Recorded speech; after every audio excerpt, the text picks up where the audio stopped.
It was supposed to be a routine flight, one of those long-haul trips that blend into the background of a CEO's hectic schedule. I had boarded the plane, the business class cabin offering a sanctuary of luxury before the upcoming board meeting. The stewardess greeted me with a polite smile, her uniform immaculate, but something about the way she handed me my drink felt off. The flight was smooth at first. I settled into my seat, adjusting my cufflinks and mentally preparing for the whirlwind of negotiations ahead. I glanced at my watch, just a few hours more. But then, the first sign of trouble arrived in the form of a suspiciously off-putting smell. The flight attendant returned with my meal. As she placed the tray down, I couldn't help but notice the food. The smell hit me before I could even see it, like something had spoiled far beyond any acceptable level. A quick glance at the dish confirmed my suspicion: the food was an absolute disgrace. It looked nothing like what I had ordered, and the stench was enough to make my stomach churn. I looked up at the attendant, but she was already walking away, her back turned, as if she couldn't care less. "Excuse me," I called out, but she didn't turn around. The other crew members were busy with their tasks, none of them paying any attention to the increasingly sour situation. I called for another attendant, a different one, hoping for a resolution. She came over, her face an expression of false politeness that made my skin crawl. "Is something wrong, sir?" I didn't need to say much. I pushed the tray toward her, watching her reaction. She seemed unfazed, even dismissive. "This food is spoiled," I said, my voice low, controlled. "It's unacceptable, especially at this level." Her expression faltered for just a moment, but she quickly masked it with a smile. "I'm sorry for the inconvenience, sir. I'll take care of it." But I could tell by the way she said it, through that fake tone, that something was off. There was no urgency, no genuine apology. As she walked away, I felt a gnawing suspicion creeping into my mind. Was this some sort of deliberate oversight, or just incompetence? Either way, I wasn't going to let it slide. I decided then and there that I would escalate this. I would demand an explanation, and when I was done, these crew members would wish they had never crossed my path. What they didn't know yet was that I wasn't the kind of person you mess with, not when it comes to professionalism, and certainly not when I'm paying for a top-tier experience. I leaned back in my seat, trying to calm myself, but the frustration bubbled up inside me. As the plane continued its flight, I could hear the soft hum of the engines and the muffled conversations of other passengers, but my mind was elsewhere. I wasn't about to let this go, not just for my sake, but for every single person who had ever experienced this type of service. Minutes later, the first attendant returned to collect the ruined meal. Her smile, still strained, barely registered as she removed the tray from my table. "We'll have a fresh meal sent up right away," she said, though her words felt hollow. I nodded, but it didn't feel like enough. I wasn't just annoyed, I was insulted. I'd flown first class before, but this was downright disrespectful. The crew continued to move through the cabin, seemingly oblivious to the simmering tension that was steadily building around me. I noticed the way they interacted with others, overly familiar, too relaxed, but when their eyes met mine, there was always a slight hesitation, a discomfort in their gaze. It was subtle, but I saw it. Perhaps I was overthinking it. Or maybe not. The plane lurched slightly as it hit some turbulence, pulling me from my thoughts.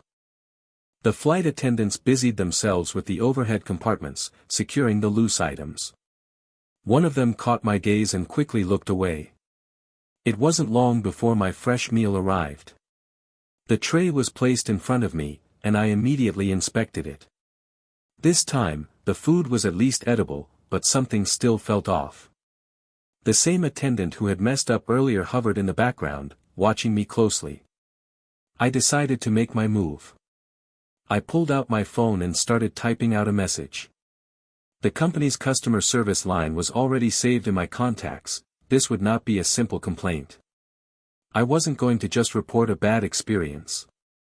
I was going to expose their failure, make sure every single person knew how unprofessional this crew had been. As I tapped out my message, my mind began to race. How far would I take this? How much power did I have in this moment? The answer was clear: I had the power to change everything. As the plane continued its descent, I felt the weight of the situation pressing down on me. I wasn't just a CEO. I wasn't just some passenger who could be brushed off with excuses and hollow apologies. I had the resources to make this matter. I sent the message to customer service, detailing the spoiled food, the lack of professionalism, and the palpable sense that the crew was either indifferent or incompetent. I made sure to emphasize that the airline had promised excellence, and this experience was a far cry from that standard. The attendant, the one who had first brought me the spoiled food, noticed I was typing something. Her eyes flicked nervously toward me before she quickly turned her attention elsewhere. It was almost as if she knew something was coming, and I didn't like that feeling. Minutes passed, but the response from customer service came in almost immediately. It was polite, as expected, offering a generic apology and promising to investigate. They even went so far as to offer me some form of compensation for the inconvenience. But I wasn't satisfied. This was no ordinary mistake. This was a complete failure to meet basic standards, and I wasn't going to let them sweep it under the rug. I pressed further, typing out another message, more direct, more to the point. I told them I expected immediate action, not just a token gesture. I was serious about seeing change. I had enough power in my position to demand more than a refund. The flight attendants were now nervously avoiding my gaze. I noticed the one who had served me earlier whispering something to a colleague, her eyes darting over to me. They didn't know it yet, but their careers were about to take a dramatic turn. Finally, the captain's voice came over the intercom, signaling our final approach. But I wasn't focused on landing. I wasn't concerned about the smooth finish to a flight that had long since soured. Instead, I was calculating the best way to escalate this, the best way to make the right people aware of just how unprofessional these individuals had been. As the plane touched down and taxied to the gate, I hit send on my final message to the airline. It was clear. I had made my demands. I would not be ignored. I stood up, gathered my things, and left my seat. But just before I exited the cabin, I turned to face the flight attendants, who were nervously huddling near the galley. "Your incompetence just cost you more than you think," I said, my voice low but firm. "I hope your next job treats you better." They stood frozen, their faces pale. They had no idea the storm I was about to unleash. The moment I stepped off the plane, I felt a rush of adrenaline. The airport was bustling, the usual hum of passengers and staff going about their business. But for me, the atmosphere felt different. I wasn't just another traveler, I had just made a decision that could change everything for the flight crew, and I wasn't about to back down. I didn't wait around the terminal. Instead, I headed straight for the airport lounge, sitting down with my phone already buzzing with new notifications. The airline had responded again, this time with a more formal apology. They promised to look into the matter, and I could sense their desperation to move forward without making a scene. But that wasn't enough for me. Not by a long shot. I wasn't about to let this slip by unnoticed. I dialed a few contacts, people who could escalate the situation to the right ears. I wanted to make sure that the airline's management knew just how serious I was. A couple of quick calls and emails later, I had the attention of key figures in the company, including a senior VP in customer relations. The damage was already being done. Within hours, I got a call back from the airline's VP. Her voice was polite but unmistakably tense. She apologized again, offering more compensation, miles, upgrades, a free flight, but it was clear that she was trying to placate me. I wasn't interested in any of it. She must have known that, because she quickly moved to the next topic. "We've conducted an internal review, and while it's too early for any formal conclusions, we do have reason to believe that there was an error in service. Rest assured, we'll be taking appropriate actions." I let her speak, waiting for the moment she would finally get to the point. When she paused, I knew it was my turn to speak. I want them gone, I said flatly, my voice cold. The crew. I'm done with excuses. If I'm going to continue to use your service, I need you to show me that you take your customers seriously. There was a long pause on the other end, followed by a quiet sigh. I could almost hear her considering the ramifications of what I was asking. She knew I wasn't bluffing. This wasn't a threat. This was a demand. I understand, sir. We'll handle it. She didn't elaborate, but it was clear the ball was in their court. I hung up the phone and leaned back in my chair, feeling the weight of what had just happened. I wasn't sure how long it would take for the repercussions to be fully felt, but I knew one thing for sure: the people who had disrespected me were about to face consequences they hadn't anticipated. In the following days, I watched as the fallout unfolded. The media got wind of the incident, the story of a high-profile CEO demanding accountability from an airline going viral. The headlines echoed my exact words: CEO demands accountability for spoiled service, flight crew fired.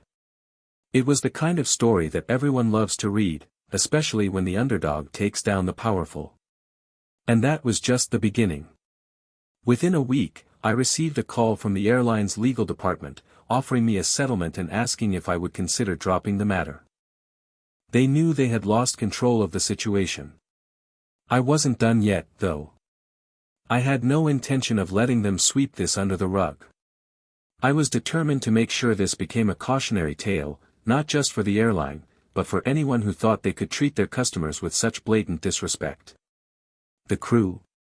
They were done. But they wouldn't be the only ones to learn a lesson from this. As the days passed, I watched with a quiet satisfaction as the airline's response continued to unfold. The media attention hadn't waned; if anything, it had grown. Social media platforms buzzed with speculation, debates, and reactions to the story. Everyone seemed to have an opinion. Some were on my side, praising me for taking a stand, while others criticized me for being too harsh. But none of that mattered to me. I knew the real impact would come when the airline made their final move. It wasn't long before the airline sent a formal letter. The crew members who had been involved in the incident were, as expected, no longer employed by the airline. The letter was polite but firm: they had been terminated due to a failure to meet company standards and unprofessional behavior. It wasn't a surprise, but I wasn't just after their jobs. I wanted a change in the culture of the airline. I wanted to make sure this type of negligence never happened again, for anyone else. The letter also came with a package, compensation that far exceeded anything I could have expected. It was their way of trying to get me to let go of the matter entirely. Free flights for life, access to their highest tier of membership, and a personal letter from the CEO of the airline expressing regret. They wanted to silence me, to make it go away. But it wasn't about the free flights. It was about integrity. It was about respect. I wasn't one to be bought off, and I made that clear in a follow-up email. I thanked them for the compensation, but reiterated that their actions weren't enough to restore my trust in their services. I told them I would be forwarding the entire story to the relevant regulatory bodies, ones that could ensure this didn't happen again in the future. The last thing I heard from the airline was a promise to restructure their customer service department. They were playing the game, doing everything they could to salvage what little they could from the disaster. But they had already lost. Their reputation was damaged, and the only way to recover would be through time they couldn't buy. Then, just as the dust began to settle, I received one last surprise. The former flight attendants, the ones who had mishandled the entire situation, tried to reach out.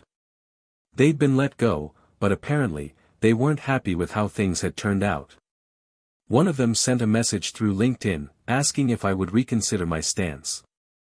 She was polite, offering an apology, but I could feel the tension beneath her words.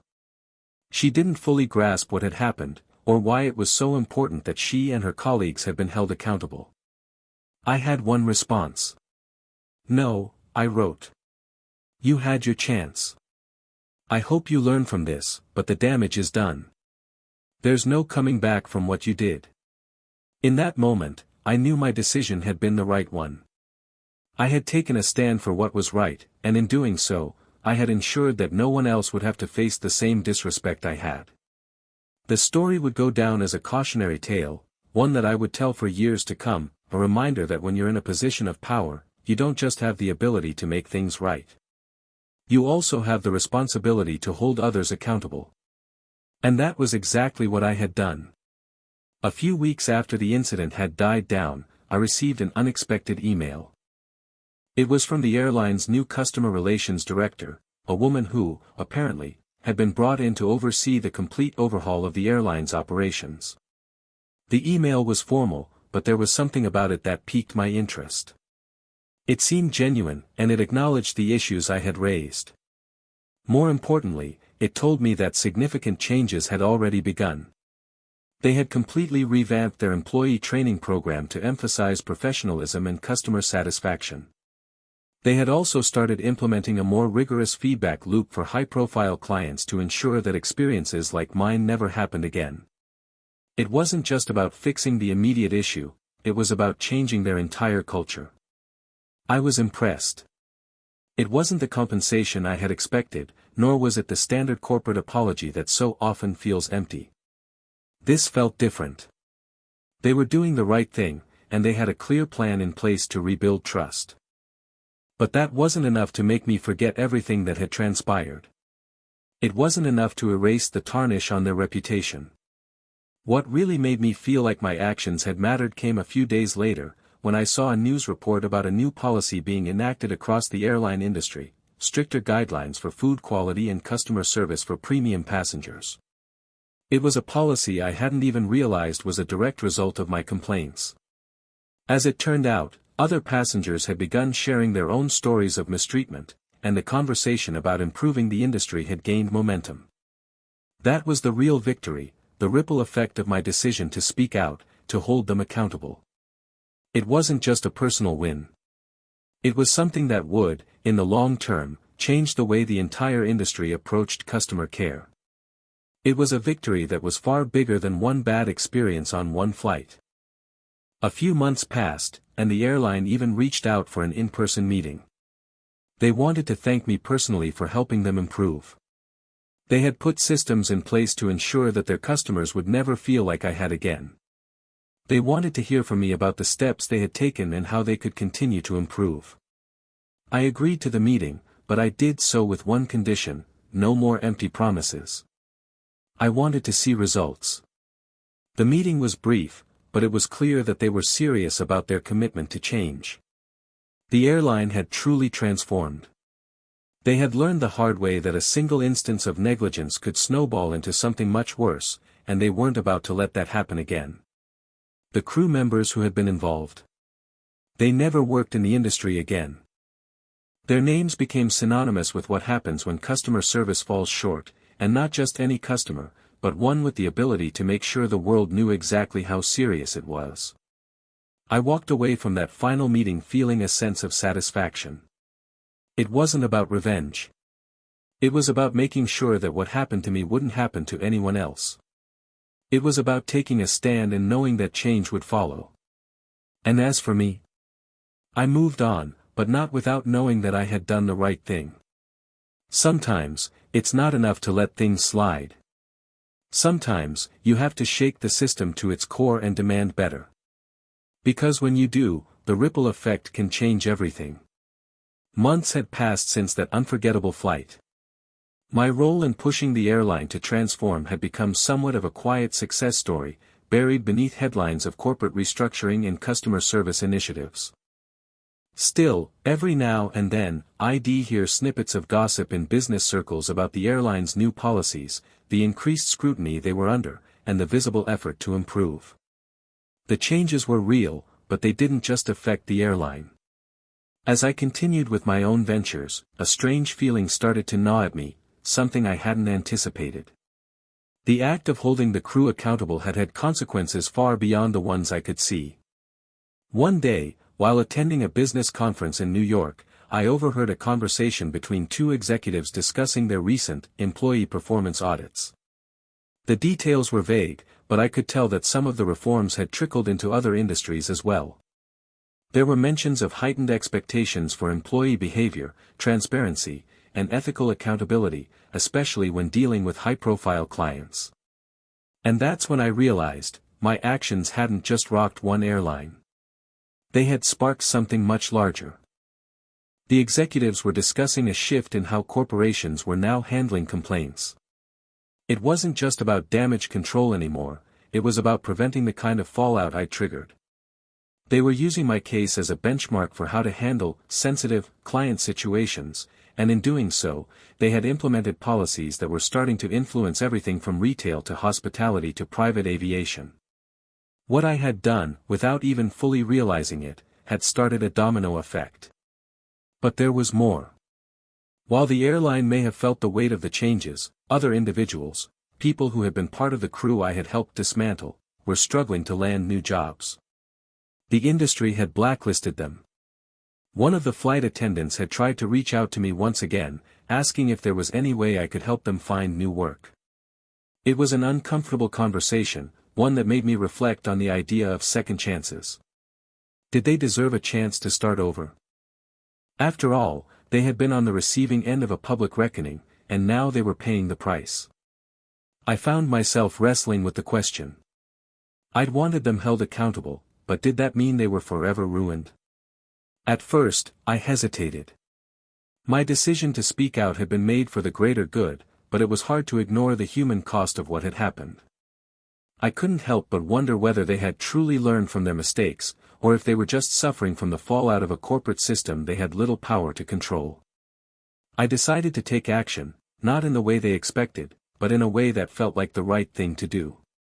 I contacted the airline's new customer relations director, the one who had been overseeing the reforms, and asked if they could help provide these individuals with job placement assistance.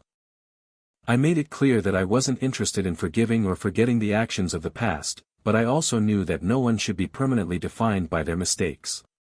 To my surprise, they agreed. They didn't offer these individuals their old jobs back, but they did provide them with an opportunity for retraining in customer service and hospitality, so they could find new careers in less customer-facing roles. It wasn't a perfect solution, but it was a fair one. I made peace with my decision, knowing I had helped right some of the wrongs, though I couldn't undo everything. As for me, the ripple effect continued. I saw it in the way companies now structured their responses to complaints. I saw it in the way leaders were beginning to demand more from their teams, pushing for higher standards, not just in performance but in accountability. And while I would never forget that flight, I knew I had made a difference. Not just for myself, but for an entire industry. In the end, accountability wasn't just about punishment. It was about the chance for everyone involved to do better, and maybe, just maybe, to redeem themselves along the way. The months that followed were quieter, but the impact of the events lingered, shaping both my professional path and the broader industry. As I returned to my normal routine, taking on more deals and responsibilities, I couldn't help but reflect on everything that had transpired. What had begun as a frustrating, unsettling experience on a single flight had spiraled into something much more meaningful. It wasn't just the airline that had transformed. It was the entire approach to customer service and accountability across multiple industries. I saw firsthand how companies, once content with their standard practices, began to adopt new systems to handle complaints more effectively, especially from high-profile clients like me. It was a realization that reputation, once tarnished, was hard to rebuild, but necessary for long-term survival.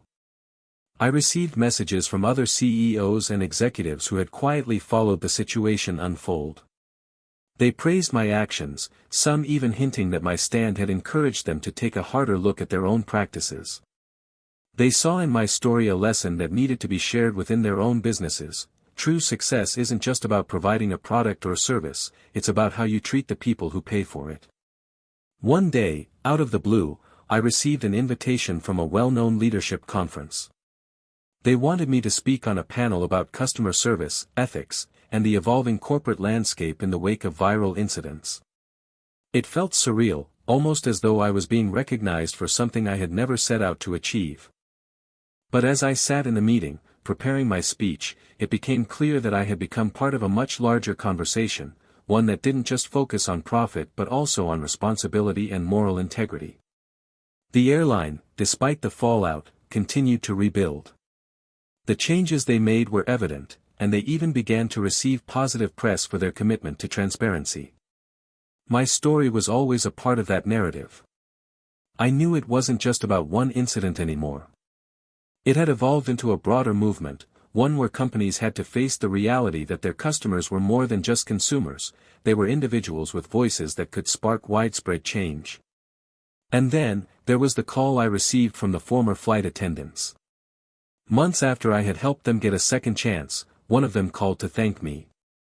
She told me how she'd been able to find a new job, how the retraining had completely shifted her perspective on the industry, and how much she now valued the importance of professionalism.